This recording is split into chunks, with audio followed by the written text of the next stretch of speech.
প্রকৃতির অপরূপ দৃশ্য, অসাধারণ। সব দিয়েছে আমাদের উপরওয়ালা উপভোগ করার জন্য, বাঁচার জন্য, কিন্তু আমরা কি সেটা টিকিয়ে রাখতে পারছি আদৌ? সম্ভব নয়। কারণ দেখুন কিভাবে এই যে মাঠ বিল দেখছেন না, সব ছিল আগে চাষ, বিশেষ করে সর্ষে। এই সময় শস্য হয়, তার সাথে কলা বাগান ছিল, আর হচ্ছে আখ ছিল প্রচুর, কিন্তু এখন কিছুই নেই। এই যে দেখুন রাস্তা করে, প্লটিং করে সমস্ত বাড়ি হয়ে যাচ্ছে। জমির দাম বেড়েছে, চাষিরা যারা ছিলেন আগের, তারা হয়তো বয়স হয়ে গেছে, কেউ কেউ মারাও গেছেন, তাদের ছেলেমেয়েরা আর এই চাষাবাদ প্রফেশনে থাকতে চায় না।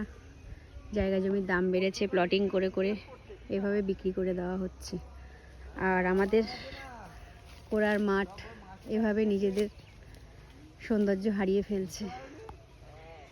প্রতি বছরই আসি একটু সৌন্দর্য তুলে ধরার জন্য, কিন্তু খারাপ লাগে এই যে বাড়িঘর হয়ে যাচ্ছে, মানুষ যেখানে ধ্বংসই সেখানে। তো আর কি বলবো, খারাপ লাগে, নিজেদের সেই স্বপ্নের জায়গাগুলো আস্তে আস্তে বিলীন হয়ে যাচ্ছে। অনেক পরিবর্তন হয়ে গেছে,